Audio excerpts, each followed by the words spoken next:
The magic നോവലിലേക്ക് സ്വാഗതം. വാസ്തുബലി part 4. ഉമ്മച്ചി, അന്താളിപ്പോടെ അബ്ദുള്ള സുലേഖ ബീവിയെ നോക്കി. ഉമ്മച്ചിക്ക് ഇത് എന്തു പറ്റി? ചകിതയായി നിൽക്കുകയായിരുന്നു സുലേഖ ബീവി. പെട്ടെന്ന് ഇരു കൈകളും കൊണ്ട് മുഖം പൊത്തിപ്പിടിച്ച് ഏങ്ങി ഏങ്ങി കരഞ്ഞു. അബ്ദുള്ള തിരിഞ്ഞ് ഹാജയും സുലൈമാൻ ഹാജിയും ശ്രദ്ധിച്ചു. അപരാധിയെപ്പോലെ നിൽക്കുകയായിരുന്നു ഹാജ. സുലൈമാൻ ഹാജിയാണെങ്കിൽ താടിക്ക് കൈ കൊടുത്ത് ചാരു കസേരയിൽ ഇരിക്കുകയും. മധുരക്കട പരീതിക്കയുടെ അവസ്ഥയായിരുന്നു ദയനീയം. ആ മുഖത്ത് ചോരമയമില്ല. അബ്ദുള്ള വീണ്ടും സുലേഖ ബീവിയുടെ നേർക്ക് തിരിഞ്ഞു. ഈ പരീതിക്ക എന്തെങ്കിലും പൊട്ടത്തരം പറഞ്ഞു. ഹാജിക്ക് അത് മുഖവിലക്കെടുക്കുകയും ചെയ്തു. എന്നിട്ടാ ഉമ്മച്ചിയോട് ചോദിച്ചത് ആരെയാ എടുത്തു വളർത്തിയെന്ന്. അതിന് കരയല്ല, ചെപ്പയ്ക്കൊന്നങ്ങിട്ട് കൊടുക്കുകയാ വേണ്ടത്. പിന്നെ ഹാജയെ നോക്കി അയാൾ കണ്ണുരുട്ടി. എടുത്തു വളർത്തിയത് ആരെയാണെന്ന് അറിഞ്ഞേ നോക്കൂ. ഹാജ വിഷമത്തിൽ മുഖം തിരിച്ചു കളഞ്ഞു. ഡി സുറുമി, അബ്ദുള്ള അകത്തേക്ക് നോക്കി വിളിച്ചു. ഒന്നിങ്ങോട്ട് വന്ന് ഈ കപ്പിന്റെ കഷ്ണങ്ങൾ പെറുക്കി എടുത്തോണ്ട് പോ. ആരുടെയെങ്കിലും കാലുമേ കുത്തി കയറണ്ട. അത് കേട്ട് സുലേഖ ബീവി കരച്ചിൽ നിർത്തി മുഖം തുടച്ചു. നിലത്ത് കുത്തിയിരുന്ന് കപ്പുകളുടെ പൊട്ടിയ കഷ്ണങ്ങൾ പെറുക്കി ട്രേയിലിട്ടു. അപ്പോഴേക്കും സുറുമി ഉമ്മറത്തേക്ക് വന്നു. എന്തു പറ്റി ഉമ്മച്ചി? ട്രേ കയ്യിൽ നിന്ന് വിട്ടുപോയോ? അവൾ ചോദിച്ചു. പിന്നെ സുലേഖ ബീവിയുടെ കയ്യിൽ നിന്ന് കപ്പുകളുടെ ചീളുകൾ പെറുക്കിയിട്ട ട്രേയും വാങ്ങി അകത്തേക്ക് നടന്നു. അതുകൊണ്ട് കളഞ്ഞിട്ട് പരീതിക്കയ്ക്ക് ഒരു കപ്പ് നല്ല ചായ ഇട്ടുകൊണ്ട് വാ, അബ്ദുള്ള സുറുമിയോട് പറഞ്ഞു. എന്നിട്ട് പരീതിക്കയെ നോക്കി ചിരിച്ചു. വർഷങ്ങൾ കൂടിയുള്ള വരവാണെങ്കിലും വന്ന നേരം നന്നായില്ല. അതുകൊണ്ടല്ലേ നാവീന്ന് മണ്ടത്തരങ്ങളൊക്കെ വീണത്. അതേ, പരീതിക്ക കേടുവന്ന പല്ലുകൾ കാട്ടി ഇളിച്ചു. ഞമ്മൾ വേറെ എന്തോ ഓർത്തുപോയി. ഞമ്മടെ സ്വന്തത്തിൽപ്പെട്ട വേറൊരു പുരയുണ്ട് തെക്കും ഭാഗത്ത്. അവിടെ ഒരു കുട്ടിനെ എടുത്തു വളർത്തിയിരുന്നു. ഞമ്മക്കെന്തോ ആ ഒരു വിചാരം വന്നു.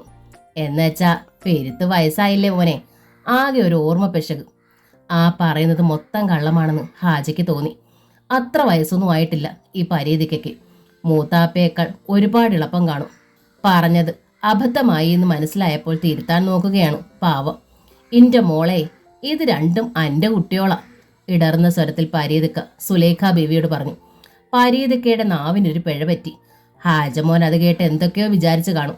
എന്റെ മോളി വയസ്സിന് പുറത്തുതാ. ആവർത്തിച്ചുള്ള ആ തിരുത്തൽ വീണ്ടും ഹാജയുടെ ഉള്ളിൽ കല്ല് വീഴ്ത്തി. സുലേഖ തിരിഞ്ഞ് ഹാജയെ നോക്കി. എന്നാലും നിനക്ക് എന്നോട് ചോദിക്കാൻ തോന്നിയില്ലോ ഹാജ? വേദനയോടെ അവർ നെഞ്ചു തിരുമി. ആരെയെങ്കിലും എടുത്തു വളർത്താൻ പടച്ചവന്റെ കൃപ കൊണ്ട് ഞാൻ മച്ചിയൊന്നും അല്ലല്ലോ. എടുത്തു വളർത്തിയതാണെങ്കിൽ ഈ മൂന്നിനെ എടുത്തു വളർത്തിയതാ. അല്ലേച്ച, മൂന്നിനെ ഞാൻ പെറ്റതാ. ഇനിയും സംശയമാണെങ്കിൽ നീ നിന്റെ മൂത്താപ്പനോട് ചോദിരും. വെട്ടിത്തിരിഞ്ഞകത്തേക്ക് പോയി സുലേഖ ബീവി. എന്റെ റബ്ബേ, ഇതെന്ത് പുലിവാല! പരീതിക്ക ചുറ്റും കണ്ണോടിച്ചു. ഞമ്മൾ വന്ന കാര്യം ഇനിയും പറഞ്ഞു തീർന്നിട്ടില്ലേ? അതിനിടയിൽ വിഷയം പിന്നെയും മാറിപ്പോവാണല്ലോ. അയാൾ ദയനീയമായി സുലൈമാൻ ഹാജിയെ നോക്കി. താൻ കാര്യം പറയടോ. സുലൈമാൻ ഹാജിക്ക ശുണ്ടി വന്നു. എടുത്തു വളർത്തിയതേത്, പെറ്റു വളർത്തിയതേത് എന്നൊക്കെ ചോദിച്ച് താനല്ലേ അതിൻ്റെ ഇടയിൽ വിഷയം മാറ്റി പൊല്ലാപ്പുണ്ടാക്കിയത്. ഇടർത്ത് വളർത്തിയത് ആരേന്ന് ചോദിച്ചാ പിള്ളേർക്ക് സംശയമാവില്ലേ അവരെ ഞങ്ങൾ എടുത്തു വളർത്തിയതാണെന്ന്. പിന്നെ തമാശ മട്ടിൽ ഹാജി അബ്ദുള്ളയെ നോക്കി. ഇയാളെപ്പോലെ ഉച്ചക്കർക്ക് ഇളകിയവരല്ലാതെ മൂത്ത് കണ്ണുള്ളവരാരെങ്കിലും ഇങ്ങനെ ചോദിക്കോടോ? രണ്ടിന്റെ മോറ് നോക്ക്. മൂത്തവന് ബീരാന്റെയും ഇളവന് സുലേഖയുടെയും ചായയല്ലേന്ന്. മൂത്താപ്പയുടെ വിശദീകരണവും ഹാജിയെ സംശയിപ്പിച്ചു. തങ്ങൾ രണ്ടുപേരും ബീരാന്റെയും സുലേഖയുടെയും മക്കളാണെങ്കിൽ ആരെന്ത് പറഞ്ഞാലും അവർ പേടിക്കണ്ടല്ലോ. തൻ്റെ ചോദ്യം കേട്ടപ്പോഴാണെങ്കിൽ ഉമ്മച്ചി ശരിക്കും നടുങ്ങി. ട്രേയും കപ്പുകളും താഴെ വീണതും ആ നടുക്കത്തിലാണ്. ഒളിച്ചു വെച്ചിരുന്നത് എന്തോ കണ്ടുപിടിക്കപ്പെട്ടതിൻ്റെ പാരവശ്യമായിരുന്നു അപ്പോൾ ഉമ്മച്ചിയുടെ മുഖത്ത്. നമുക്ക് ആ വിഷയം വിടാമെന്ന് പരീതിക്ക പറഞ്ഞു. നിങ്ങളെ എല്ലാം വന്നു കണ്ട് മാപ്പ് പറയാനിരിക്കുക കാസിം റാവുത്തർ. സാദിക്കാണെങ്കിൽ ഇവിടുത്തെ കുട്ടീനെ മതിയെന്ന് ഒരേ വാശി. കാസിം റാവുത്തർ വന്ന് മാപ്പ് പറഞ്ഞാൽ നിങ്ങൾ പുറത്തു കൊടുക്കുമെന്നാ ഞമ്മക്കറിയേണ്ടത്. സുലൈമാൻ ഹാജി തിരിഞ്ഞ് ഹാജയും അബ്ദുള്ളയെ നോക്കി. എന്താടാ പിള്ളാരെ ഇയാളോട് പറയേണ്ടത്? സാദിക്കിന്റെ അതേ നിലപാടിൽ നിൽക്കുക സുർമിയും, അബ്ദുള്ള പറഞ്ഞു. എങ്കിൽ പിന്നെ നമ്മളായിട്ട് എന്തിനാ മൂത്താപ്പ വാശി കാട്ടണത്? അതങ്ങോട്ട് നടക്കട്ടെ. സുർമിയുടെ നടന്നിട്ടല്ലേ ഹാജിക്കാൻ ഒരു കടവത്ത് എന്ന് കയറാൻ പറ്റൂ. ഒളികണ്ണാൽ ഹാജിയെ ഒന്ന് നോക്കിയിട്ട് അയാൾ കുസൃതി ചിരി കടിച്ചിറക്കി. ഹാജയുടെ മുഖത്ത് കുസൃതിയോ തമാശയോ ഒന്നും ഉണ്ടായിരുന്നില്ല. വല്ലാത്തൊരു മുറുക്കം. പൊടുന്നനെ അയാൾ തിരിഞ്ഞ് അകത്തേക്ക് നടന്നു. എങ്കിൽ അങ്ങനെ ആയിക്കോട്ടെ, പരീതിക്കയെ നോക്കി സുലൈമാൻ ഹാജി തലകുലുക്കി. പക്ഷേ കാസിം റാവുത്തർ ഇങ്ങോട്ട് വന്ന് പറയണം, ഇനി വല്ലയിടത്തും വല്ലതുമൊക്കെ കേട്ടെന്നിരിക്കും. അതും വിശ്വസിച്ചുകൊണ്ട് വീണ്ടും ഒരു മുടക്കം പറഞ്ഞ പീടിക പറമ്പിൽ സുലൈമാൻ ഹാജി ഇതൊന്നുമല്ലെന്ന് തെളിയിക്കും ഞാൻ. ഇനി ഒരു മുടക്കം അതിനി ഉണ്ടാവൂല ഹാജി. അതിന് വാക്ക് തരണത് മധുരക്കട പരീത. ആകട്ടെ, ഇന്ന് തന്നെ തിരിച്ച് കോഴിക്കോട്ടിന് പോണോ ഇയാൾക്ക്? ഹാജി ചോദിച്ചു. ഇല്ലേച്ച, ഈ വേഷം ഒന്നൊക്കെ മാറ്റിക്കോളി. ഉടുക്കാൻ വേറെ തുണിയെടുക്കാൻ പറയാൻ പിള്ളാരോട്. ഒന്നും വേണ്ട. പരീതിക്ക വീണ്ടും പുകയിലക്കറ പുരുണ്ട പല്ലുകൾ പ്രദർശിപ്പിച്ചു. ഞമ്മൾ ഇപ്പം തന്നെ പോവാ. ചെന്നില്ലേ കടയിലെ കാര്യങ്ങളൊക്കെ അലാക്കാവും. അടുത്ത ബസ്സിന് ഞമ്മളങ്ങ് വെച്ച് പിടിക്കും. അത് പറ്റൂല. പീടികയിലല്ല ഇയാൾ വന്നിരിക്കണത്, ഒരു കുടുംബത്തിലാ. ഇത്തിരി ചോറെങ്കിലും തിന്നാതെ ഇയാളെ വിടൂല ഞാൻ. അത് തീരുമാനിക്കണത് ഈ സുലൈമാൻ ഹാജിയാ. ആ ഗൗരവം കണ്ട് പരീതിക്ക ചിരിച്ചുപോയി. അങ്ങനെ ഊണ് കഴിച്ചാണ് അയാൾ മടങ്ങിയത്. പരീതിക്ക ഇറങ്ങി ഒരു 5 മിനിറ്റ് കഴിയും മുമ്പേ. പീടികയിലേക്കാണെന്നും പറഞ്ഞ് ഹാജ ഇറങ്ങി. കവലയിലെ ഒരു പെട്ടിക്കടയ്ക്ക് മുന്നിൽ പരീതിക്ക ബസ് കാത്തു നിൽക്കുമ്പോൾ ഹാജ അയാളുടെ മുന്നിൽ കാറ് കൊണ്ടുവന്ന് നിർത്തി. മധുരക്കട പരീത് ഒന്നമ്പരന്നു. കയറിക്കോ പരീതിക്ക, ഹാജ അറിയിച്ചു. ടൗണിലേക്കാ ഞാൻ. ടൗൺ ബസ് സ്റ്റാൻഡിൽ കൊണ്ടുവന്ന് ഇറക്കി വിട്ടേക്കാം നിങ്ങളെ. അവിടുന്നാകുമ്പം നേരിട്ട് കോഴിക്കോട്ടേക്ക് ബസ് കിട്ടും. എന്നിട്ടും പരീത് മടിച്ചു. തൻ്റെ നാവിൽ നിന്ന് വീണ ആ അബദ്ധം ഏറെ ശ്രദ്ധിച്ചത് ഈ പയ്യനാണ്. അവനത് അതേപടി വിഴുങ്ങിയെന്നും തോന്നി. അതുകൊണ്ടാണല്ലോ എടുത്തടിച്ച പോലെ ഉമ്മച്ചീനെ ചോദ്യം ചെയ്തതും. തുടർന്ന് താൻ എന്തൊക്കെ പറഞ്ഞിട്ടും അവന് വിശ്വാസമായ മട്ട് കണ്ടില്ല. ഇനിയിപ്പം തന്നെ ചോദ്യം ചെയ്യാനായിട്ട് പിറകെ വന്നതാണോ ചെക്കൻ? ഇതെന്താ പരീതിക്ക പന്തം കണ്ട പെരിച്ചാഴിയുടെ കൂട്ട് നോക്കണത്? എന്നെ മനസ്സിലായില്ലേ നിങ്ങൾക്ക്? അതോ ഇവിടുന്നുള്ള പ്രൈവറ്റ് ബസ്സിൽ ഇടിച്ചു തൂങ്ങി പോയാൽ മതിയെന്നാണോ? കാറിൻ്റെ മുൻവാതിൽ തുറന്നു പിടിച്ചു ഹാജ. പിന്നെ മറുപടി പറയാൻ കഴിഞ്ഞില്ല പരീതിക്കയ്ക്ക്. ഹാജയുടെ അരികിൽ തന്നെയാണ് പരീതിരുന്നത്. വളരെ പതുക്കെയാണ് ഹാജ വണ്ടി ഓടിച്ചതും. ഈ തെക്കും ഭാഗം എങ്ങനെയാ പരീതിക്ക? ഗ്രാമം തന്നെയല്ലേ? ഹാജ ചോദിച്ചു. പരീതിക്കയുടെ ഉള്ളിൽ അപകടമണി മുഴങ്ങി. എങ്കിലും അയാൾ മറുപടി പറഞ്ഞു, താനി ഗ്രാമം. അപ്പോൾ ഒരു വീട്ടിൽ എന്ത് നടന്നാലും അടുത്ത വീട്ടിൽ അറിയാൻ സാധ്യതയുണ്ട്, ഓർത്തിരിക്കാൻ സാധ്യതയുണ്ട്. ഹാജി ഒന്ന് നോക്കിയതല്ലാതെ പരീത് മറുപടി ഒന്നും പറഞ്ഞില്ല. ഞാനും അബ്ദുള്ളയും സ്വന്തം കൂടപ്പിറപ്പുകളാണെന്നാ ഇതുവരെ ഞാൻ ധരിച്ചിരുന്നത്, ഹാജ തുടർന്നു. അവൻ എൻ്റെ ജീവന്. അവന് തിരിച്ചു. പക്ഷേ ഉമ്മച്ചിക്ക് സ്നേഹം കൂടുതൽ അവനോടായിരുന്നു. അവനൊന്ന് വീണാ മതി ഉമ്മച്ചി അലറിക്കരയും. അവനൊരു പനി വന്നാ മതി പിന്നെ ഊണും ഉറക്കവും ഉപേക്ഷിച്ച് അരികത്തിരിക്കും. അബ്ദുള്ള എന്നുള്ള വിളിക്ക് പോലും ഉണ്ട് പ്രത്യേക ഈണം. സുർമിക്കും അവനോടായിരുന്നു അധികം ഇഷ്ടം. രക്തത്തെ തിരിച്ചറിയണതാവും. മോനെ, പരീതിക്ക സങ്കടത്തിൽ ഹാജയെ നോക്കി. ഹാജ അത് ശ്രദ്ധിച്ചില്ല. പഠിക്കാൻ മിടുക്കാൻ ഞാനായിരുന്നു. എന്നിട്ടും എന്നെ ഇവിടുത്തെ അറബി പള്ളിക്കൂടത്തിലാണ് വിട്ടത്, അവനെ ടൗണിലുള്ള ഇംഗ്ലീഷ് സ്കൂളിലും. പക്ഷെ ഗ്രാജുവേറ്റ് ചെയ്തത് ഞാൻ മാത്രം. ഈയിടെ അബ്ദുള്ള ഏതോ പെണ്ണുമായി പ്രേമമാണെന്ന് നാട്ടിൽ വാർത്ത വന്നു. ആരോ പോളി പറഞ്ഞതാ. എന്നിട്ട് ഉമ്മച്ചി അത് കേട്ട് ഭ്രാന്തിയുടെ മട്ടിലായി. ഈ വ്യത്യാസമൊക്കെ എപ്പോഴും ഞാൻ ശ്രദ്ധിക്കുന്നുണ്ടായിരുന്നു. എന്നാൽ കാരണം പിടികിട്ടിയത് ഇന്നാണ്. അയ്യോ മോനെ, എൻ്റെ നാവിൽ നിന്നൊരു മണ്ടത്തരം വീണതാ, പരീതിക്ക കരഞ്ഞു. സുലേഖ അങ്ങനെ വ്യത്യാസം കാട്ടണ ആളല്ല. തങ്ക മനസ്സുള്ളോളാ, പരീതിക്കയ്ക്ക് അറിയാം. മനസ്സിലായി, ഹാജ ചിരിച്ചു. അറിയാതെ പരീതിക്കയുടെ നാവിൽ നിന്ന് വീണുപോയതാ. പക്ഷെ അതൊരു സത്യമായിരുന്നു. ഉമ്മച്ചിയെ ഞാൻ കുറ്റപ്പെടുത്തുകയില്ല. സ്വന്തം മകനോട് ഉമ്മച്ചിക്ക് ഇത്തിരി സ്നേഹക്കൂടുതലുണ്ട്. അത് സ്വാഭാവികമാ. എന്ന് വെച്ച് അന്യനായി എന്നെ ഉപേക്ഷിച്ച് കളഞ്ഞില്ലല്ലോ. എനിക്കും ജീവിതം തന്നു. സ്വത്തിൽ 1/3 ഭാഗം വെച്ചു.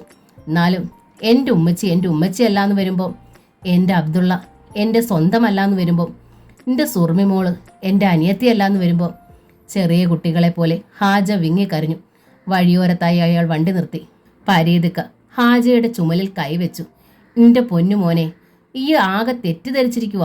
തെക്കും ഭാഗത്തുള്ള മറ്റൊരു വീട്ടിലായിരുന്നു ഈ കുഞ്ഞിനെ ദത്തെടുത്തിരുന്നത്.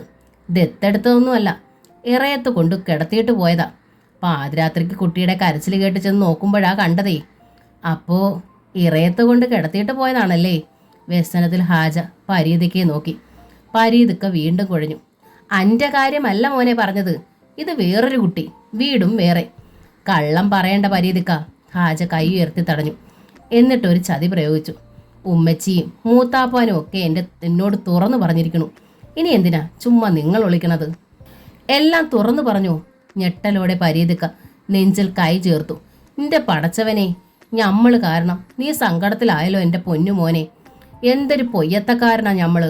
ഏത് നേരത്തെ ഞമ്മടെ നാവിലത് വന്ന് എടുത്തു വളർത്തിയ കാര്യം എല്ലാവരും അറിഞ്ഞിരിക്കണമെന്ന വിചാരത്തിൽ പറഞ്ഞു പോയതാ ഞമ്മള്. തെക്കും ഭാഗത്ത് എല്ലാവരും അത് അറിയായിരുന്നു. ഇവിടെ വന്നപ്പോൾ മൂടിവെച്ച കാര്യം ഞമ്മൾ അറിഞ്ഞില്ല എൻ്റെ മോനെ. ദീനഭാവത്തിൽ പരീതിക്ക കൈമലർത്തി. ഇപ്പോൾ ഇടിവെട്ടിയത് ഹാജയുടെ നെഞ്ചിലാണ്. പരീതിക്കയുടെ നാവ് പിഴച്ചതല്ല, ആ മനുഷ്യന്റെ ഓർമ്മ പിശകിയതുമല്ല. ഓർക്കാപ്പുറത്ത് കേട്ടതൊരു സത്യമായിരുന്നു. സുലേഖ ബീവി തൻ്റെ ഉമ്മച്ചിയല്ല, സുലൈമാൻ ഹാജി തൻ്റെ മൂത്താപ്പയുമല്ല, അബ്ദുള്ളയും സുർമിയും തൻ്റെ കൂടപ്പറപ്പുകളല്ല. ഹാജയ്ക്ക് ശ്വാസം മുട്ടുന്നത് പോലെ തോന്നി. അയാൾ വീണ്ടും കാർ സ്റ്റാർട്ട് ചെയ്തു. ടൗണിലെ ബസ് സ്റ്റാൻഡിലെത്തും വരെ ഒരക്ഷരവും ശബ്ദിച്ചില്ല. സ്റ്റാൻഡിലെത്തിയപ്പോൾ പേഴ്സിൽ നിന്ന് 100-ന്റെ 3 നോട്ടെടുത്ത് പരീതിനെ ഏൽപ്പിച്ചു. ഇതിരുന്നോട്ടെ. ഇതൊന്നും വേണ്ട മോനെ. പരീത് കരഞ്ഞു. യാത്രാ ചെലവിനായി കൂട്ടിയാൽ മതി, ഹാജ പറഞ്ഞു. പിന്നെ പരീതയ്ക്ക് അറിയാവുന്ന ഈ രഹസ്യം സുറുമിയുടെ നിക്കാഹ് കഴിയോളമെങ്കിലും പുറത്താരും അറിയരുത്. ഞമ്മളോടത് പറയണോ മോനെ? പരീതയ്ക്ക ചോദിച്ചു.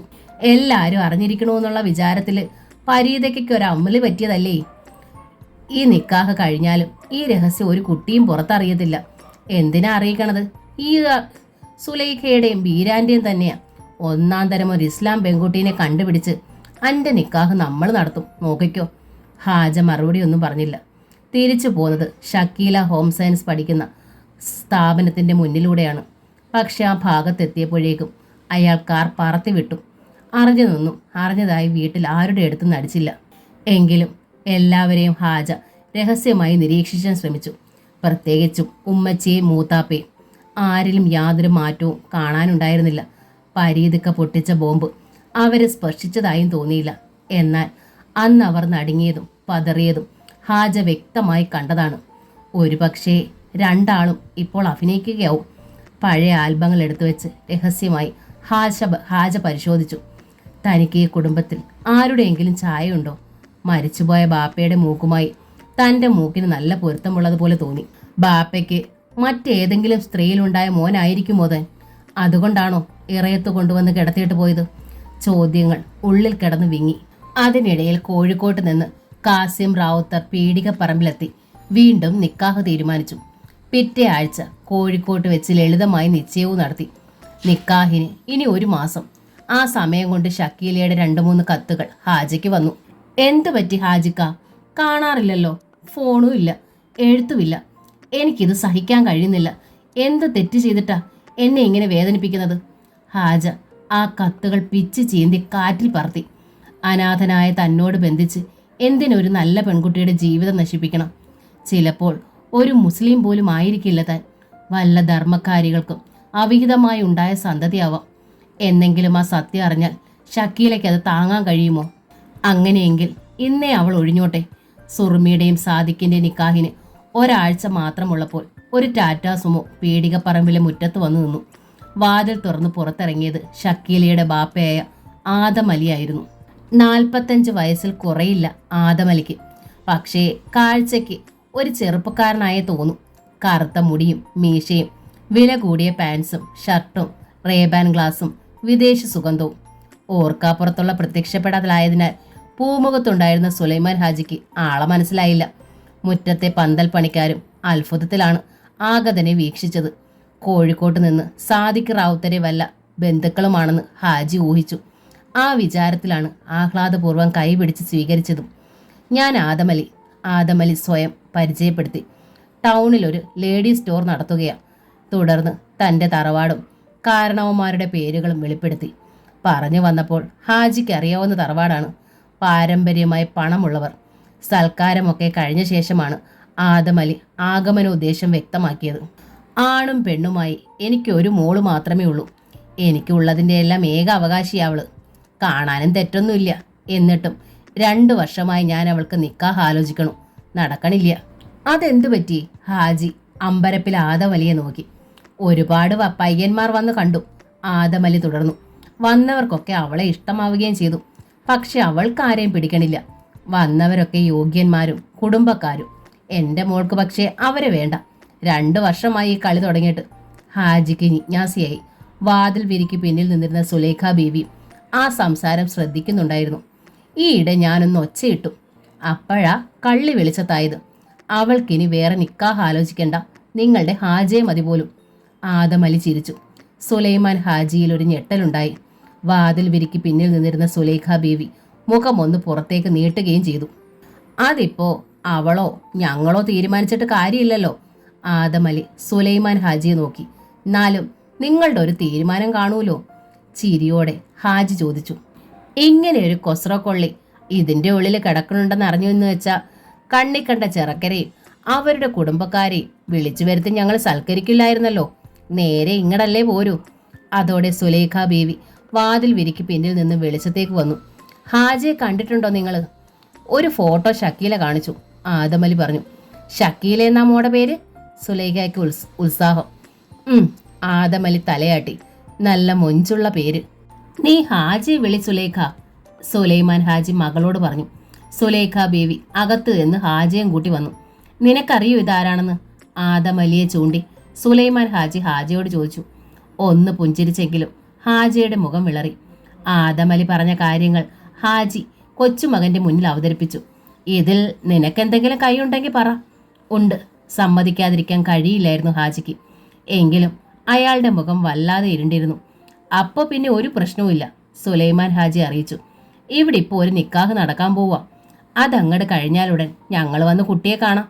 ഞങ്ങളുടെ സുറുമിയെ അങ്ങനെ അങ്ങ് വിട്ടാലുടൻ അതേ ശേലിക്കൊരു കുട്ടിനെ ഇങ്ങ് കൊണ്ടുവരാൻ തീരുമാനിച്ചിരിക്കുകയായിരുന്നു ഇവിടെ. ഇപ്പം എളുപ്പമായില്ലോ. സുറുമിയുടെ നിക്കാഹിന് നിങ്ങൾ എല്ലാവരും വരണം കേട്ടോ, സുലൈഖ ബീവി പറഞ്ഞു. നേരിട്ട് പരിചയമില്ലായിരുന്നത് കൊണ്ടാ ക്ഷണക്കത്തിടാഞ്ഞത്. ഇപ്പം പരിചയമല്ലല്ലോ, ബന്ധം തന്നെ വരാൻ പോവല്ലേ.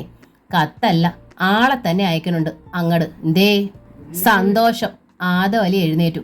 എന്നാൽ ഹാജിക്ക് മാത്രം ഒരു സന്തോഷവും തോന്നിയില്ല. ഉമ്മച്ചിയുടെ ചികയലുകളിൽ നിന്ന് അയാൾ ഒഴിഞ്ഞു മാറി. സുറുമിയുടെ കളിയാക്കലുകളിൽ മുന്നിൽ ശുണ്ടിയെടുത്തു. നിക്കാഹ് ഒരുക്കങ്ങളിൽ പങ്കുകൊള്ളാതെ സ്വന്തം മുറിയിൽ ചെന്ന് കിടന്നു.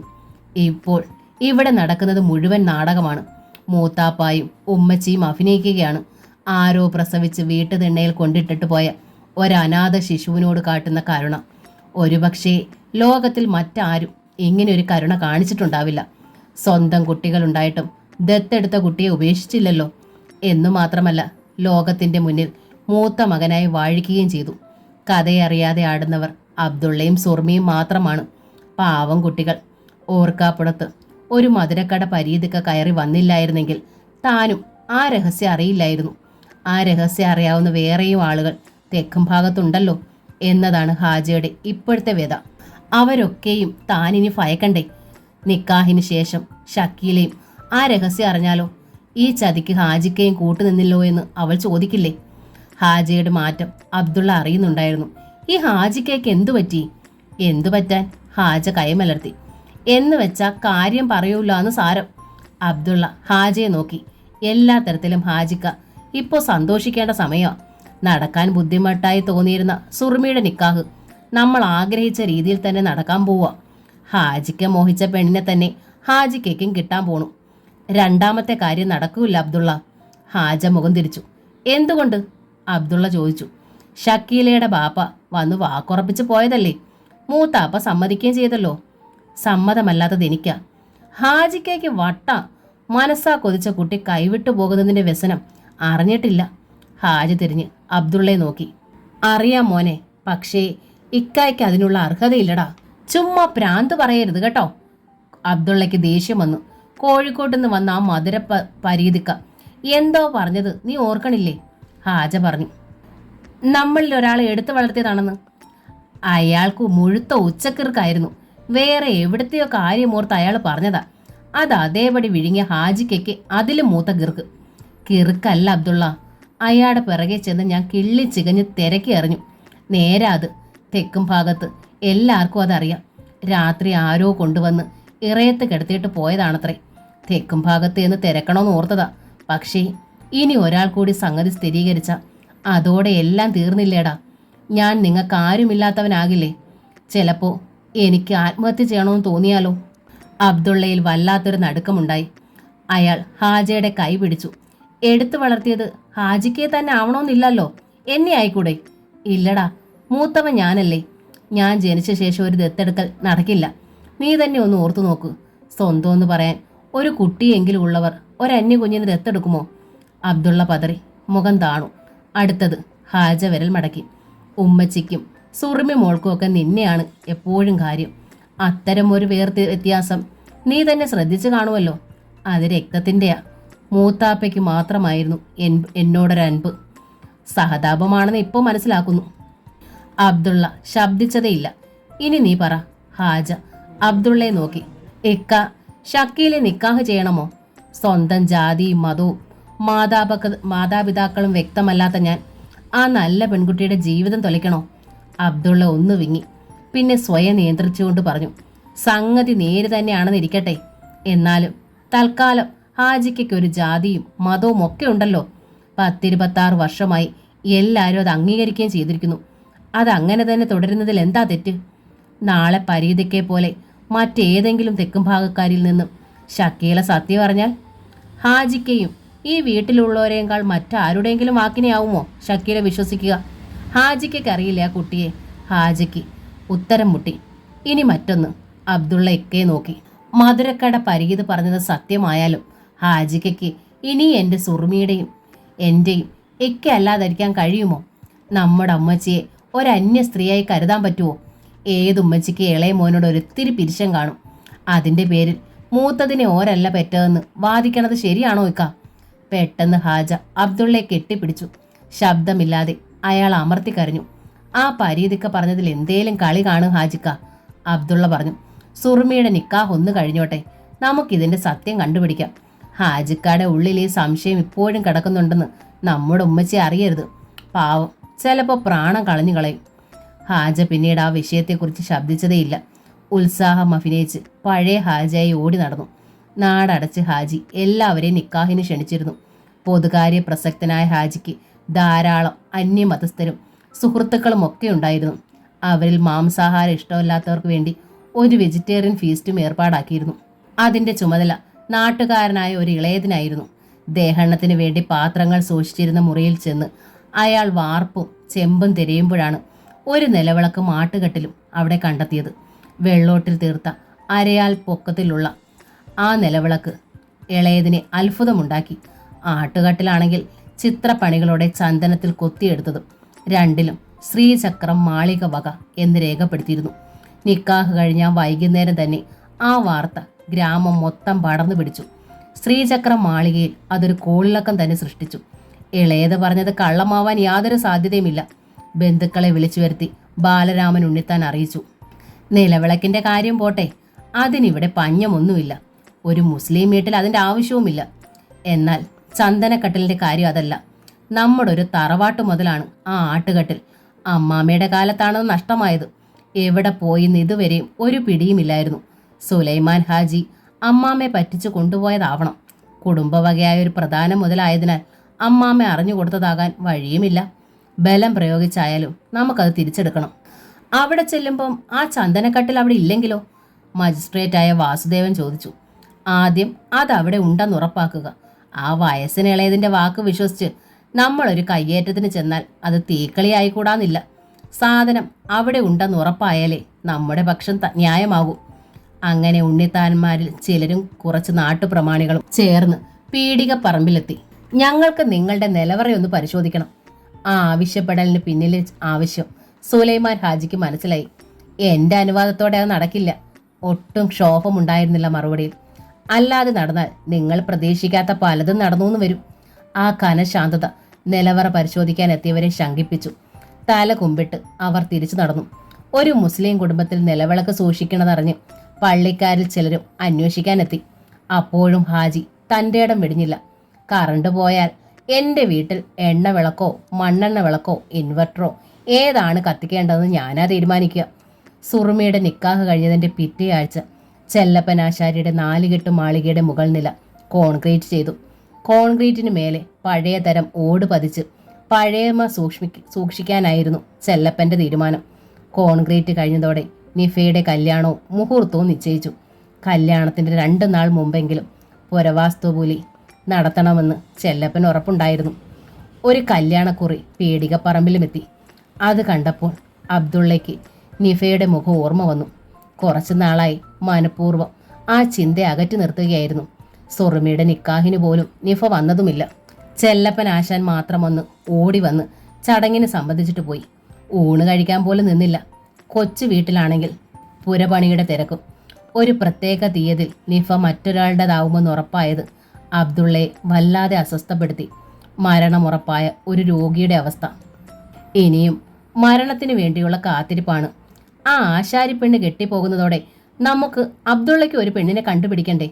സുലേഖ ബീവി വാപ്പയോട് തിരക്കി. പുറമേ ഒന്നും ഭാവിക്കുന്നുണ്ടെങ്കിലെങ്കിലും നിന്റെ കുട്ടിയുടെ ഉള്ളിൽ നല്ല വിഷമമുണ്ട്. അബ്ദുള്ളയ്ക്ക് മുമ്പേ ഹാജിയുടെ നടത്തണ്ടേ? ആ പെണ്ണിന്റെ ബാപ്പയ്ക്ക് നമ്മൾ വാക്കു കൊടുത്തത് മറന്നോ? ഹാജി ഒരു മറു ചോദ്യം തൊടുത്തു. അത് തന്നെയാ ഞാൻ പറഞ്ഞുകൊണ്ട് വരുന്നത്.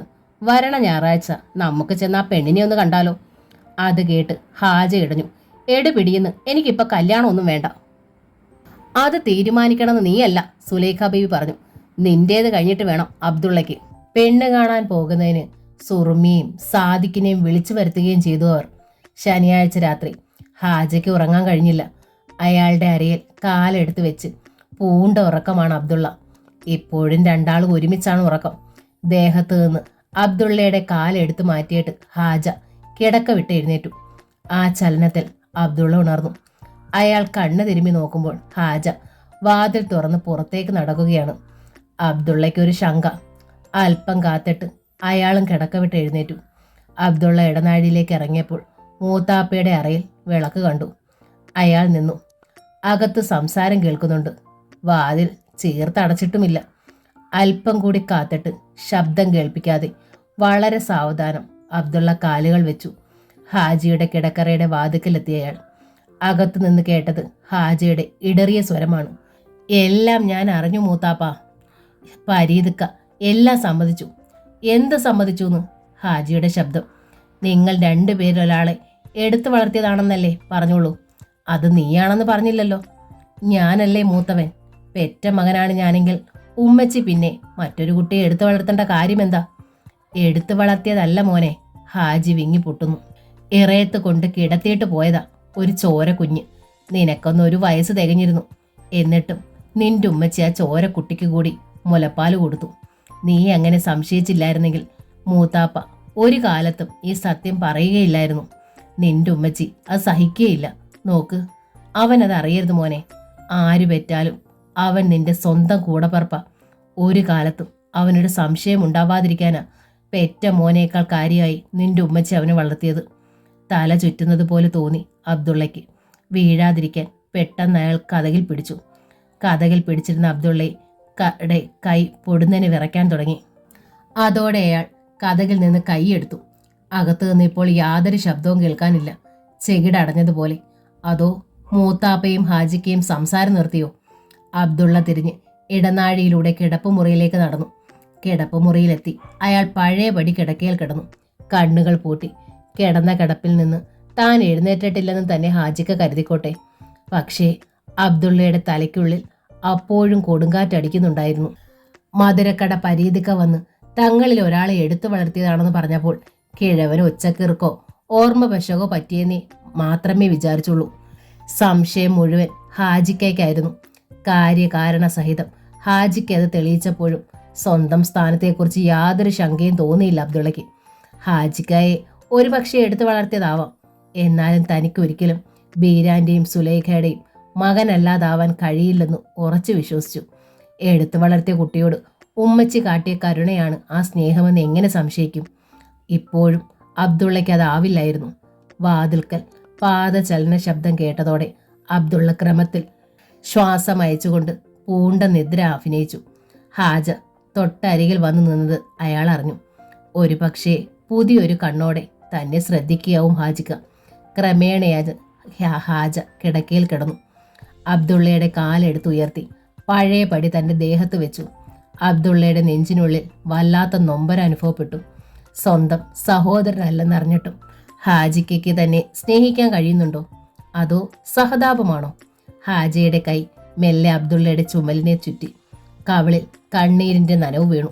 ഹാജിക്ക് കരയുകയാണോ? അബ്ദുള്ളയുടെ നിയന്ത്രണം വിട്ടു. പൊട്ടിക്കരഞ്ഞു പോകുമെന്ന് അയാൾക്ക് തോന്നി. വളരെ ശ്രമപ്പെട്ടാണ് അബ്ദുള്ള സങ്കടം അടക്കിയത്. ഇവിടെ ഇപ്പോൾ സുറുമി ഒഴികെ എല്ലാവർക്കും തന്നെ അന്യത്വം അറിയാം. പക്ഷേ അത് താൻ അറിഞ്ഞ കാര്യം അവർ ഒരു കാലത്തും അറിയാൻ പാടില്ല. അതുമാത്രമാണ് ഇനി തനിക്കൊരു സമാധാനം. ആ രാത്രിയിൽ അബ്ദുള്ളയ്ക്ക് പിന്നെ ഉറങ്ങാൻ കഴിഞ്ഞില്ല. ഈ വീട്ടിനുള്ളിൽ നിന്ന് ഇറങ്ങിപ്പോകണമെന്നും അകലെ എവിടെങ്കിലും ചെന്നിരുന്ന് മറ്റാരും കേൾക്കാതെ ഉറക്കെ ഉറക്കെ ഒന്ന് കരയണമെന്നും അയാൾക്ക് തോന്നി. എന്നാൽ ഹാജയുടെ കൈ അയാളെ ചുറ്റിപ്പിടിച്ചിരിക്കുകയായിരുന്നു.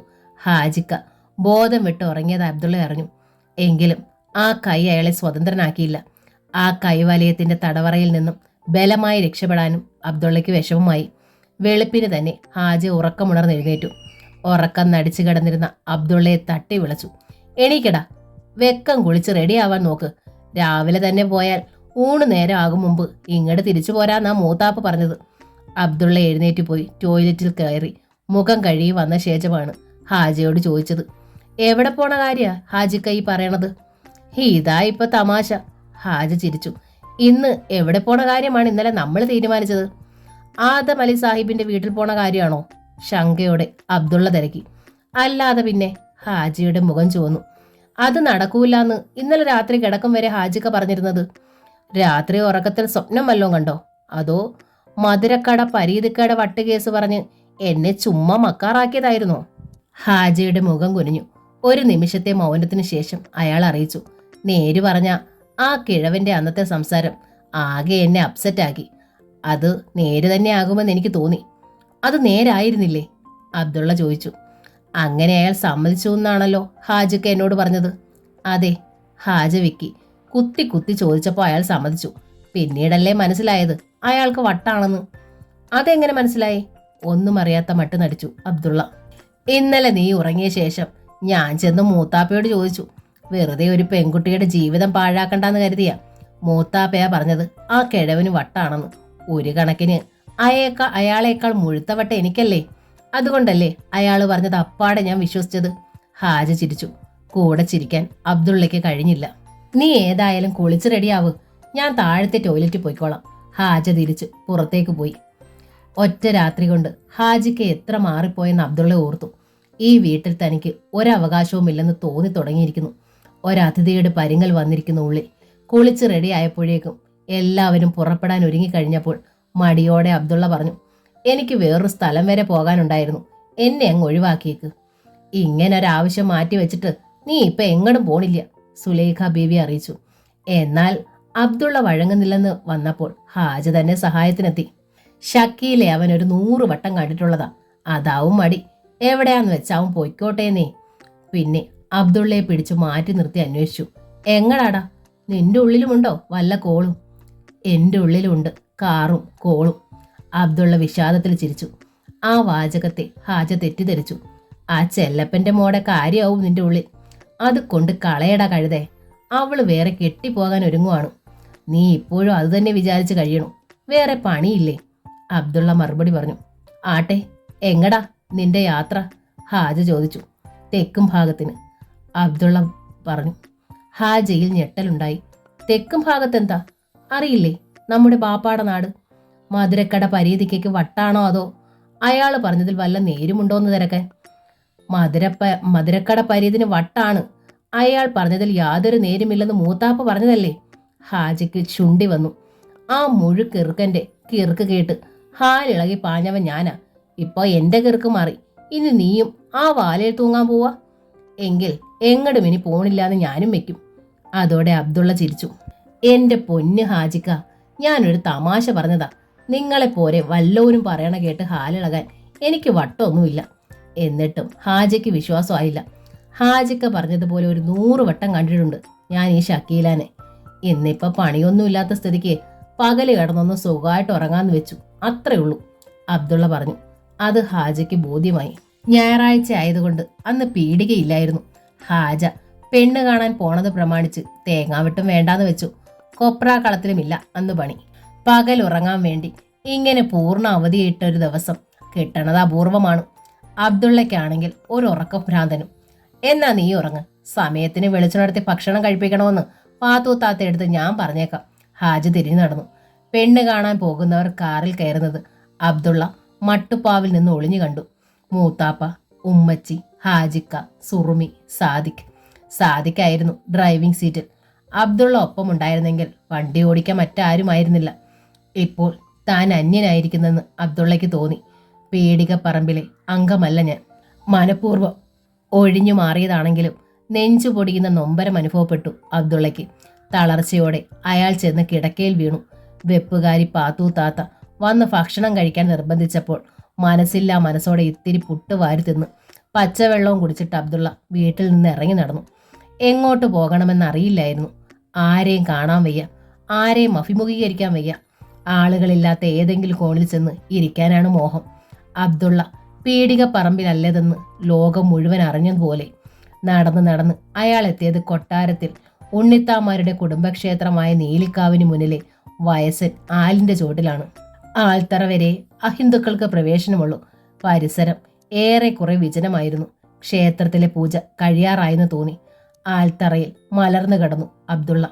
സുഹൃത്തുക്കളോടൊപ്പം ഇവിടെ വന്ന് വെടി പറഞ്ഞിരുന്ന ഒരു പതിവുണ്ടായിരുന്നു മുമ്പ്. ആൽത്തറയിൽ ഒരു കല്ല് വിളക്കുണ്ട്. പേടിക പറമ്പിലെ വകയായി ആ കല്ല് വിളക്ക് ഇടയ്ക്കിടെ കത്തിക്കാറുണ്ട്.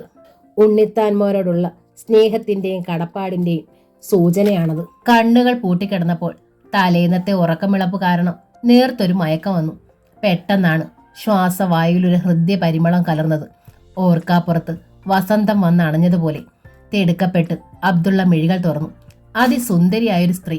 ഭഗവതി വെളിച്ചപ്പെട്ടതാണോ എന്ന് ഭയത്തോടെ അബ്ദുള്ള പിടഞ്ഞെഴുന്നേറ്റു. അപ്പോഴാണ് ആളെ മനസ്സിലായത്. ശ്രീചക്രം മാളികയിലെ ചന്ദ്രലേഖ കുഞ്ഞമ്മ. കസവ് നേരിയത്, വലിയ സിന്ദൂര പൊട്ട്, പൊന്നാഭരണങ്ങൾ, വാലിട്ട് എഴുതിയ കണ്ണുകൾ, കയ്യിൽ വെള്ളിത്തട്ടം. ശ്രീചക്രം മാളികയിൽ വെച്ച് തന്റെ കർണത്തടിച്ചതാണ് അബ്ദുള്ളയുടെ ഓർമ്മയിലെത്തിയത്. അതിനുശേഷം ഈ കുഞ്ഞമ്മയെ ആദ്യമായാണ് എത്ര അടുത്ത് കാണുന്നത്. തന്നെ ഒന്ന് അടിച്ചതിൽ അബ്ദുള്ളയ്ക്ക് കുഞ്ഞമ്മയോട് യാതൊരു പകയും തോന്നിയിരുന്നില്ല. തീർത്ത നിസ്സഹായയായാണ് അവർ അന്ന് അതിന് തയ്യാറായതും. എന്നാലും പ്രായത്തിന് ചേരാത്ത അവരുടെ കുറിക്കൂട്ടുകളും അലങ്കാരങ്ങളും അയാളിൽ നീരസം ഉളവാക്കിയിട്ടുണ്ട്. ഒപ്പം എന്തോ ഒരു നന്മയും തൻ്റെടവും അവരിൽ പ്രകടമായും കണ്ടിട്ടുണ്ട്. വെയിലും മഴയും ഒരുമിച്ച പകല് പോലെയാണ് ആ സ്ത്രീ. അബ്ദു എന്താ ഇവിടെ? വാത്സല്യം കിനിയുന്ന സ്വരത്തിൽ കുഞ്ഞമ്മ അന്വേഷിച്ചു. ആൽത്തറയിൽ നിന്ന് എഴുന്നേറ്റ് കൈ കെട്ടി നിന്നു അബ്ദുള്ള. പക്ഷേ യാതൊരു മറുപടിയും പറഞ്ഞില്ല. പവിഴമല്ലിത്തറയിൽ പ്രദക്ഷിണം വെച്ചുകൊണ്ടിരുന്നപ്പോഴാണ് താഴെ ആൽത്തറയിൽ അബ്ദു വന്നിരിക്കണത് ഞാൻ കണ്ടത്. അച്ചടി ഭാഷയിൽ ചന്ദ്രലേഖ കുഞ്ഞമ്മ തുടർന്നു. അന്ന് ഞങ്ങളുടെ മാളിക മുറ്റത്ത് വെച്ച് നിന്നെ ഞാൻ അടിച്ചില്ലേ? അതിൽ പിന്നെ അബ്ദുവിനെ ഒന്ന് തനിച്ച് കാണാനായി ഞാൻ എത്ര ആഗ്രഹിച്ചെന്നോ? അബ്ദുള്ള ചോദ്യഭാവത്തിൽ കുഞ്ഞമ്മയെ നോക്കി. അവരുടെ കണ്ണുകൾ നിറഞ്ഞിരുന്നു. അത് അഭിനയമാണെന്ന് അബ്ദുള്ളയ്ക്ക് തോന്നിയില്ല. ആരും അറിയാതെ നിന്നോടൊരു മാപ്പ് പറയണമെന്നുണ്ടായിരുന്നു എനിക്ക്. എനിക്കറിയാം കുട്ടി, എൻ്റെ മകനാ തെറ്റ് ചെയ്തത്. സുലേഖയുടെ മകൻ തെറ്റ് ചെയ്യില്ല. സുലേഖയുടെ മോൻ എന്ന പദം അബ്ദുള്ളയിൽ നടുക്കമുണ്ടാക്കി. അയാൾ വല്ലാതെ പതറുകയും മുഖം കുനിക്കുകയും ചെയ്തു. അപ്പോഴാണ് ആ പാദങ്ങൾ ശ്രദ്ധയിൽപ്പെട്ടത്. അല്പവും അഴുക്ക് പുരളാത്ത വെളുത്തു തൊടുത്ത വിരലുകൾ, ദന്തത്തിന്റെ മിഴിവുള്ള നഖങ്ങൾ. മെതിയടിയാണ് കാലിൽ അണിഞ്ഞിരിക്കുന്നത്. ആ മരക്കഷ്ണങ്ങളിൽ ചവിട്ടി അവർ എങ്ങനെ നടക്കുന്നുവെന്ന ശങ്കയുണ്ടായി അബ്ദുള്ളയ്ക്ക്. പക്ഷേ ഇപ്പൊ നിന്നെ കാണാനായി ഞാൻ ഓടി വന്നത് മാപ്പ് പറയാനല്ല, മറ്റൊരു കാര്യത്തിന്, കുഞ്ഞമ്മ പറഞ്ഞു. അബ്ദുള്ള വീണ്ടും കുഞ്ഞമ്മയുടെ മുഖത്തേക്ക് കണ്ണുകൾ ഉയർത്തി. പീടികപ്പറമ്പിലെ നിലവറയിൽ ശ്രീചക്രം മാളിക വക ഒരു ചന്ദനക്കെട്ടിൽ കിടക്കുന്നുണ്ടോ കുട്ടി? ചന്ദ്രലേഖ ചോദിച്ചു. അബ്ദുള്ളയുടെ മുഖത്ത് അത്ഭുതമുണ്ടായി. നാട്ടുകാർ പറയുന്നു, ഹരിക്കുട്ടന്റെ അച്ഛനും പറയുന്നു. ഇപ്പോ അതേക്കുറിച്ച് മാത്രമാ ചർച്ച. ഈ കേൾക്കുന്നതിൽ വല്ല സത്യമുണ്ടോ അബ്ദു? നീ സത്യമേ പറയൂന്ന് എനിക്കറിയാം, കുഞ്ഞമ്മ കിതച്ചു.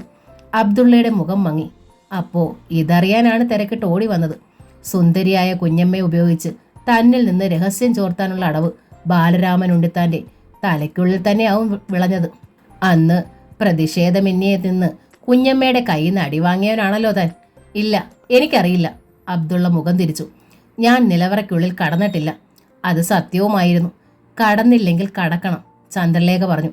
അങ്ങനെ ഒരു ചന്ദനക്കട്ടിലുണ്ടെങ്കിൽ, അതിൽ ശ്രീചക്രം മാളിക വക എന്ന അടയാളമുണ്ടെങ്കിൽ, ചിന്തേരുപയോഗിച്ച ആ അടയാളം ചിരണ്ടിക്കളയണം. അല്ലെങ്കിൽ ഏത് സമയത്തും ഈ നാട്ടിലൊരു വർഗീയ ലഹള പൊട്ടിപ്പുറപ്പെടാം. ബലമായി നിങ്ങളുടെ നിലവറ കയ്യേറാൻ ഒരുക്കം കൂട്ടുക അവിടെ ഹരിയുടെ അച്ഛനും കൂടെ ഉള്ളവരും. ആ സ്ത്രീയുടെ അലങ്കാരങ്ങൾ അഴിഞ്ഞു വീണതായി അബ്ദുള്ളയ്ക്ക് തോന്നി. പുതിയൊരു പരിവേഷം അവരെ വലയം ചെയ്തു. അബ്ദുള്ളയെ നോക്കി ചന്ദ്രലേഖ തൊഴുതു. ഈ നാട് കുട്ടിച്ചോറാക്കരുത് മോനെ. ശ്രീചക്രം മാളിക വക ചന്ദനക്കട്ടിൽ എങ്ങനെയാ പേടികപ്പറമ്പിലെ നിലവറയാണ് വരുന്നത്? അബ്ദുള്ള ചന്ദ്രലേഖ കുഞ്ഞമ്മയെ നോക്കി. എനിക്കറിയില്ല കുട്ടി. ചന്ദ്രലേഖ കൈമലർത്തി. എൻ്റെ അച്ഛൻ്റെ കാലത്താ അത് കാണാതായത്. തറവാട്ടിലെ വില പിടിച്ച ജംഗമ സാധനങ്ങളുടെ കൂട്ടത്തിൽ വിശേഷപ്പെട്ട ഒന്നായിരുന്നു അത്. ധാരാളം ചിത്രപണികളുള്ളതാ. കൊച്ചു വീട്ടിലെ ആശാരിമാരുടെ കരവിരുതിന് ഒരു മകുടോദാഹരണമായിരുന്നു ആ കട്ടിലെന്ന് കേട്ടിട്ടുണ്ട്. അന്നത്തെ ഏതോ മൂത്താശാരി പണിതതാ. കാണാതായ കാലത്ത് അതേപ്പറ്റി അന്വേഷിച്ചില്ലേ? അബ്ദുള്ള ചോദിച്ചു. തെക്ക് വശത്തെ അതിഥി മന്ദിരത്തിലായിരുന്നു ആ കട്ടിലിട്ടിരുന്നത്. അച്ഛന് സുഖമില്ലാതെ വന്നതോടെ അതിഥി മന്ദിരം സ്ഥിരമായി പൂട്ടിയിട്ടു. അച്ഛനെ കാണാൻ വരണവർ ചാവടിയിലെത്തും. അവിടെയായിരുന്നു അച്ഛൻ്റെ ഇരിപ്പും കിടപ്പും. അച്ഛൻ മരിക്കണതിന് ഒരാഴ്ച മുമ്പാ ഞാൻ തനിച്ചാവൂന്ന് പറഞ്ഞ് എല്ലാവരും ചേർന്ന് എൻ്റെയും ബാലരാമേട്ടൻ്റെയും കല്യാണം നടത്തിയത്. ഒന്ന് നെടുവീർപ്പയച്ചിട്ട് ഒരു നിമിഷം നിശബ്ദയായി നിന്നു കുഞ്ഞമ്മ. പിന്നെ തുടർന്നു. അച്ഛൻ്റെ മരണവും അടിയന്തരവും കഴിഞ്ഞ ശേഷം ബാലരാമേട്ടൻ അതിഥി മന്ദിരം തുറന്ന് പരിശോധിക്കുമ്പോഴാ ചന്ദനക്കട്ടിൽ അവിടെ ഇല്ലയെന്ന് മനസ്സിലാവണത്. എന്നിട്ട് അന്നൊന്നും അതെവിടെ പോയെന്ന് അന്വേഷിച്ചില്ലേ?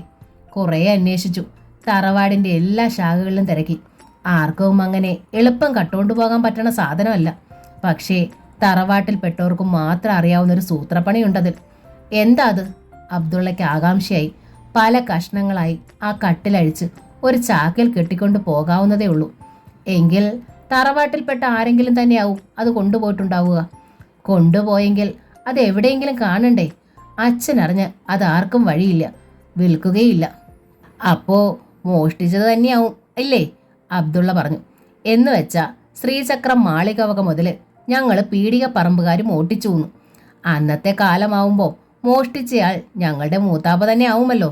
മൂത്താപ്പയ്ക്കും ഉമ്മച്ചിക്കും കൊട്ടാരത്തിൽ ഉണ്ണിത്താന്മാരുടെ കാര്യം പറയുമ്പം വായിലൂടെ കപ്പലോടും. അത്ര സ്നേഹമാണ്. ആ മൂത്താപ്പ മോഷ്ടാവാണെന്നാണോ കുഞ്ഞമ്മ പറഞ്ഞു വരണത്? ദേഷ്യവും വ്യസനവും കൊണ്ട് അബ്ദുള്ളയ്ക്ക് വീർപ്പ് മുട്ടി. കുഞ്ഞമ്മയ്ക്കറിയൂ, അന്ന് നിങ്ങളുടെ അടി ഞാൻ കൊണ്ടത് മൂത്താപ്പ പറഞ്ഞിട്ടാ. ഉമ്മച്ചിയാണ് അടിക്കണതെന്ന് കൂട്ടിക്കോളാൻ. ആ മൂത്താപ്പയെ പറ്റി എന്തിനാ അബ്ദു ഇങ്ങനെ എഴുതാപ്പുറം വായിക്കണത്? ചന്ദ്രലേഖ കുഞ്ഞമ്മയുടെ കണ്ണുകൾ നിറഞ്ഞു, ചുണ്ടുകൾ വിതുമ്പി. ഞാൻ അങ്ങനെ വല്ലതും പറഞ്ഞോ? നിങ്ങളുടെ നിലവറയിൽ കിടക്കണത് മറ്റൊരു കട്ടിലാവാം. ചിലപ്പം ചന്ദനം പോലും ആവില്ല. ആ ഇളയതിന് വട്ട് കയറിയതാവും. ഓരോ തോന്നിയാസമൊക്കെ പറഞ്ഞുണ്ടാക്കി ഒരു നാട് നശിപ്പിക്കാൻ ഒരുങ്ങുക തന്ത. അത് തടയാനുള്ള വഴിയാ ഞാൻ നോക്കണത്. എന്താ അപ്പോ കുഞ്ഞമ്മയ്ക്ക് വേണ്ടത്? അസഹ്യതയിൽ അബ്ദു ചന്ദ്രലേഖ കുഞ്ഞമ്മയെ നോക്കി. ഒന്നേ വേണ്ടു, ചന്ദ്രലേഖ പറഞ്ഞു. നിങ്ങളുടെ നിലവറയിൽ കയറി അങ്ങനെ ഒരു കട്ടിൽ അവിടെ ഉണ്ടോയെന്ന് നോക്കുക. ഉണ്ടെങ്കിൽ അതിന് ഞാൻ പറഞ്ഞ ലക്ഷണങ്ങൾ ഉണ്ടോയെന്ന് പരിശോധിക്കുക. കാര്യം ശരിയായാലും അല്ലെങ്കിലും എന്നെ വിവരം ധരിപ്പിക്കണം. ഇല്ലെങ്കിലോ? അബ്ദുള്ളയുടെ മുഖം കനത്തു. ഇല്ലെങ്കിൽ പിന്നെ എനിക്കൊന്നും ചെയ്യാൻ കഴിയില്ല കുട്ടി. നിന്നിൽ നന്മയുണ്ടാവും എന്ന വിശ്വാസത്തിലാ ഞാൻ ഓടി ഇറങ്ങി വന്നത്. ബുദ്ധിമുട്ടിച്ചതിൽ എന്നോട് ക്ഷമിക്കുക. കുഞ്ഞമ്മ തിരിഞ്ഞു നടക്കാനൊരുങ്ങിയപ്പോൾ അബ്ദുള്ളയ്ക്ക് പ്രയാസമായി. ബാലരാമൻ ഉണ്ണിത്താൻ്റെ ദൂതിയല്ല അവരെന്ന് അയാൾക്ക് തോന്നി. ഞാൻ നോക്കാം, പെട്ടെന്ന് അബ്ദുള്ള പറഞ്ഞു. ചന്ദ്രലേഖ നിന്നു. ആ മുഖത്ത് പുഞ്ചിരി വിടർന്നു. അബ്ദുവിൻ്റെ മൂത്താപ്പ എന്ന് പറഞ്ഞതുപോലെ എന്നെ സ്വന്തം ഉമ്മച്ചിയുടെ സ്ഥാനത്ത് തന്നെ കാണണം. സുലേഖയും ഞാനും തമ്മിൽ അത്ര പ്രായ വ്യത്യാസമൊന്നുമില്ല. അബ്ദുള്ള വല്ലാതായി. സുലേഖ ബീവി തൻ്റെ ഉമ്മച്ചിയല്ലെന്നുള്ള കാര്യം അവന് ഓർമ്മ വന്നു. ഉമ്മച്ചി എന്ന സ്ഥാനത്ത് തനിക്ക് ആരുമില്ല. ആരോ എപ്പോഴോ തെക്കും ഭാഗത്തുള്ളൊരു വീടിൻ്റെ തിണ്ണയിൽ ഉപേക്ഷിച്ചു പോയൊരു ചോരക്കുഞ്ഞ്. പിന്നീട് ഇതുവരെയുള്ള അവൻ്റെ ജീവിതം ഒരു കരുണയുടെ കഥയാണ്. വളർത്തമ്മയാവാൻ തനിക്കിനി മറ്റൊരു സ്ത്രീയെ കൂടി ആവശ്യമില്ല. അബ്ദുള്ള എന്നവൻ സുലേഖ ബീവിയുടെ മകനല്ലെങ്കിൽ പിന്നെ അവന് സ്വന്തം പെറ്റമ്മ തിരിച്ചു വന്നാൽ പോലും വേണ്ട. നീ സഹായിച്ചാൽ ഒരു ദുരന്തം ഒഴിവാക്കാൻ എനിക്കാവും, ചന്ദ്രലേഖ പറഞ്ഞു. എങ്ങനെ? അബ്ദുള്ള പുരിക ഉയർത്തി. ആ കട്ടിൽ ശ്രീചക്രം മാളിക വകയല്ലെങ്കിൽ നിലവറയിൽ നിന്ന് അതെടുത്ത് പൊടി തട്ടി നിങ്ങളുടെ ഉമ്മറത്തിട്ടൂടെ? വീട്ടിൽ വരുന്നവരത് കാണുമ്പോൾ ആളുകളുടെ സംശയം തീരുമല്ലോ. അത് ശ്രീചക്രം മാളിക വകയാണെങ്കിലോ? അങ്ങനെ വരാൻ വഴിയില്ലെന്നല്ലേ അബ്ദു പറഞ്ഞത്? അതെ, എന്നാലും ശ്രീചക്രം മാളിക വക എന്ന അടയാളമുണ്ടെങ്കിൽ അത് മായ്ക്കണം, അല്ലെങ്കിൽ അത് നശിപ്പിക്കണം. ആ കട്ടിലിന് വേണ്ടി ഇവിടുന്ന് ആളുകൾ നിലവറ കയ്യേറാൻ വന്നാൽ എന്ത് സംഭവിക്കാം? എന്തൊക്കെയാവൂന്ന് എനിക്കറിയില്ല. യാത്ര പറയാതെ ചന്ദ്രലേഖ കുഞ്ഞമ്മ വീണ്ടും തിരിഞ്ഞു നടന്നു. എന്തേ കുഞ്ഞമ്മ ഈ വഴി? എതിരെ വന്ന ചേമഞ്ചേരി അവരോട് തിരക്കി. ഉച്ചപൂജ കഴിഞ്ഞു വരിക. കാവിന്ന് നേരെ മാളികപ്പറമ്പിലേക്ക് കയറാലോ. പിന്നെന്തേ ഈ വളഞ്ഞ വഴി? വളഞ്ഞ വഴി അറിഞ്ഞിരിക്കണ്ടേ? അതുവഴിയാണല്ലോ നിങ്ങളെപ്പോലുള്ളവരൊക്കെ വരിക. ചേമഞ്ചേരിയുടെ കുനിഷ്ഠ ചോദ്യത്തിന് തിരിച്ചടിക്കും പോലുള്ള മറുപടി. ചേമഞ്ചേരി ഒന്ന് വിളറി. ചമ്മലോടെ അബ്ദുള്ളയെ നോക്കി ഒന്ന് ചിരിച്ചിട്ട് തിടുക്കപ്പെട്ട് നടന്നു. യൗവനം കഴിഞ്ഞിട്ടും കൗമാരം കഴിഞ്ഞിട്ടില്ല എന്ന മട്ടിലല്ലേ നടപ്പ്? അതുകൊണ്ട് തന്നെ ചോദിച്ചത്. നടക്കുന്നതിനിടയിൽ ചേമഞ്ചേരി പിറുപിറുത്തു. അയാളുടെ ചെപ്പ നോക്കി ഒന്ന് കൊടുക്കണമെന്ന് അബ്ദുള്ളയ്ക്ക് തോന്നി. പിന്നെ ക്ഷമിച്ചു. ചന്ദ്രലേഖ കുഞ്ഞമ്മയുടേതായി പുതിയൊരു ചിത്രം അയാളുടെ ഉള്ളിൽ തെളിഞ്ഞു. സുന്ദരിയും പണക്കാരിയും പത്രാസുകാരിയുമായ ഒരു പ്രൗഢയായി മാത്രമേ മുമ്പ് തോന്നിയിട്ടുള്ളൂ. ഈ പ്രായത്തിലുള്ള മറ്റു നാട്ടിൻ പുറത്തുകാരി പെണ്ണുങ്ങൾക്കില്ലാത്ത നന്മയും വിവേകവും കരുത്തും അവർക്കുണ്ടെന്ന് ഇപ്പോൾ അറിയുന്നു. അതുകൊണ്ട് തന്നെ കുഞ്ഞമ്മയ്ക്ക് വേണ്ടി തങ്ങളുടെ നിലവറ പരിശോധിക്കാനും തീരുമാനിച്ചു അബ്ദുള്ള. പിന്നെ ആൾത്തറയിൽ നിന്നില്ല, നേരെ വീട്ടിലേക്ക് പോന്നു. വീട്ടിലെത്തിയപ്പോൾ പാത്തു താത്ത മുഖം കനപ്പിച്ചു നിൽക്കുന്നു. ഇതെവിടെ പോയെൻ്റെ അബ്ദുള്ള അയ്യ്? തീറ്റയും കൂടി ഒന്നും വേണ്ട എനക്ക്? അവർ തിരക്കി. കയ്യും മോറും കൈകി ഇങ്ങോട്ട് വരണുണ്ടോ ഒന്ന്?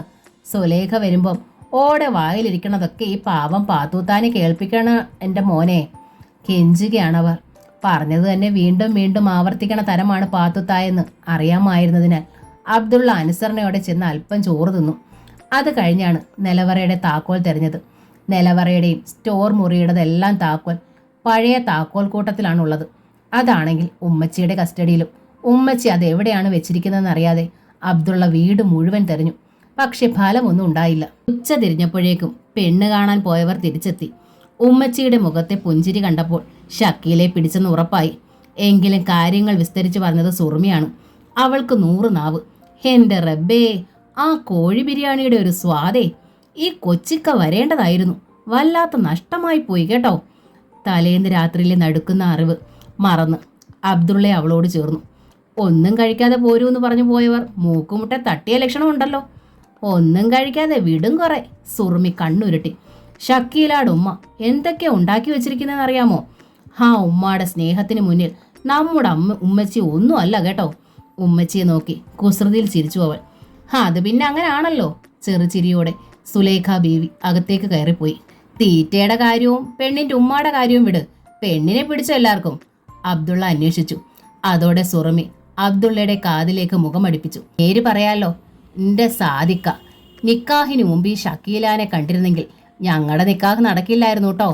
അത് കേട്ട സാദിക്ക് സുറുമിയുടെ കാതിൽ പിടിച്ചു തിരുമ്മി. ആ കൈ തട്ടി മാറ്റിക്കൊണ്ട് സുറുമി കിലി ചിരിച്ചു. നിക്കാഹിന് ശേഷമാണ് അവൾ ഇത്ര പ്രസരിപ്പുള്ളവളായെന്ന് അബ്ദുള്ളയ്ക്ക് തോന്നി. അയാൾക്ക് സന്തോഷവും അനുഭവപ്പെട്ടു. അകത്തേക്ക് പോകുമ്പോൾ സുറുമി അബ്ദുള്ളയെ കൈത്തണ്ടയിൽ ഒരു നുള്ളു കൊടുത്തുകൊണ്ട് ചോദിച്ചു, ഇതുപോലൊരെണ്ണത്തിനെ കൊച്ചിക്കായ്ക്ക് നോക്കി വെച്ചൂടെ? 2 വശത്തു നിന്നും ഉമ്മച്ചീനെ സഹായിക്കാൻ 2 മരുമോളുമാരാവുമല്ലോ. പൊടുന്നനെ വീണ്ടും അബ്ദുള്ള പരവശനായി. താൻ ആരാണെന്നുള്ള കാര്യം അയാൾക്ക് ഓർമ്മ വന്നു.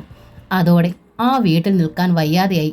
ഈ സന്തോഷമൊന്നും തനിക്ക് വിധിച്ചിട്ടുള്ളതല്ലെന്നുള്ളൊരു തോന്നൽ, താൻ അന്യനാണെന്നുള്ള ബോധം.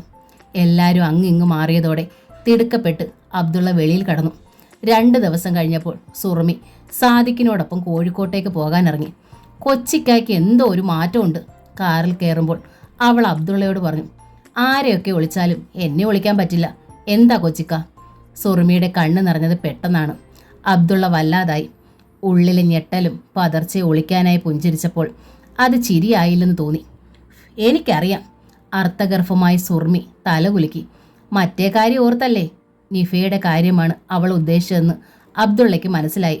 സാദിക്കറിയാതിരിക്കാനാണ് മറ്റേ കാര്യം എന്ന കോഡിട്ടത്. അത് വേണ്ടിക്ക, സുറുമി തുടർന്നു. ഹാജിക്കാട് ഷക്കീലാനെ പോലെ ഒരു കൽക്കണ്ടത്തെ ഈ സുറുമി കോഴിക്കോട്ടുനിന്ന് കണ്ടുപിടിച്ചു തരും കൊച്ചിക്കായ്ക്ക്. ഈ വീട്ടിൽ അന്യനായതോർത്തപ്പോൾ നിഫ തനിക്ക് അന്യായത് എത്രയോ നിസ്സാരമെന്ന് അബ്ദുള്ളയ്ക്ക് തോന്നി. പക്ഷേ താൻ ആ സത്യം അറിഞ്ഞതായി ഈ വീട്ടിൽ ആരും അറിയരുതെന്ന് അപ്പോഴും അയാൾക്ക് നിർബന്ധമുണ്ടായിരുന്നു. അതുകൊണ്ട് സുറുമിയുടെ ചുമലിൽ മൃദുവായി തഴുകിക്കൊണ്ട് എല്ലാം സമ്മതിച്ച മട്ടിൽ അബ്ദുള്ള നിന്നു. ഈ വീട്ടിൽ ഇവൾക്ക് മാത്രമാണ് താൻ സ്വന്തം. മറ്റെല്ലാവർക്കും ഇപ്പോൾ തൻ്റെ നേരറിയാം. ഉമ്മച്ചിയുടെയും മൂത്താപ്പയുടെയും ഹാജിക്കയുടെ മുന്നിൽ നിന്ന് സുറുമിയെ തൊടാൻ പോലും അയാൾക്ക് ചളിപ്പുണ്ടായി. ഇവരുടെ കണ്ണിൽ തൻ്റെ പൊന്നനിയത്തിക്ക് താൻ ആരുമല്ലല്ലോ. കൊച്ചിക്ക എന്ന കോഴിക്കോടിന് വരുന്നത്? കാറിൽ കയറി ഇരുന്ന ശേഷം സുറുമി തിരക്കി. കളി പറഞ്ഞതല്ല ഞാൻ. ഒരു പനം കൽക്കണ്ടം തന്നെ ഞാൻ അവിടെ കരുതി വെച്ചിരിക്കും. ഹാജിക്കാരെ ഞാൻ കാക്കണില്ല. പുത്തൻ ചുറ്റുപാടൊക്കെ ആയില്ലേ, ഇനി ഇവിടുന്ന് മാറാൻ പറ്റുമോ?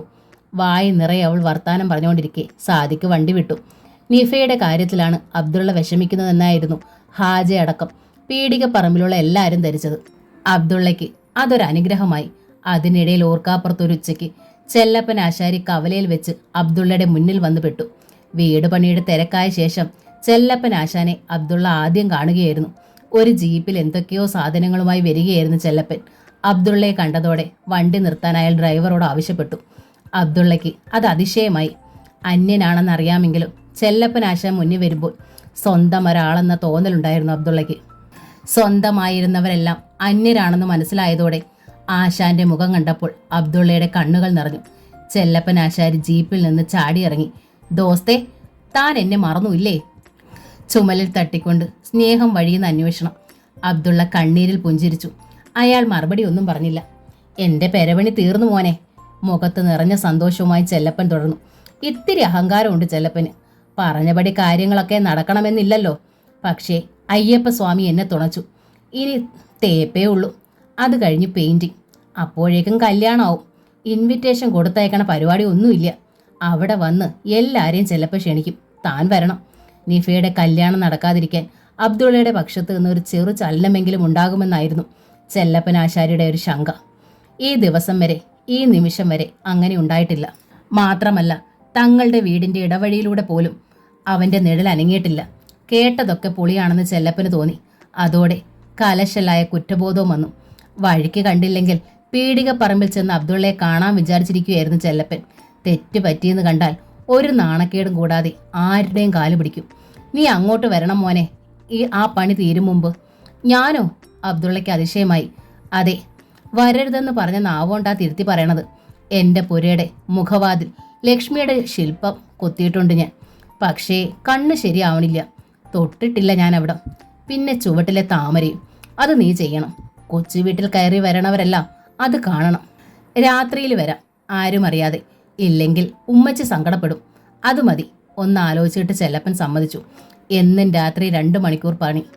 അങ്ങനെ 6 ദിവസം പണി തീർത്തു. തീർന്ന പണി വെളിച്ചത്ത് സാവകാശം കാണാൻ പോലും നിൽക്കാതെ അബ്ദുള്ള മടങ്ങി.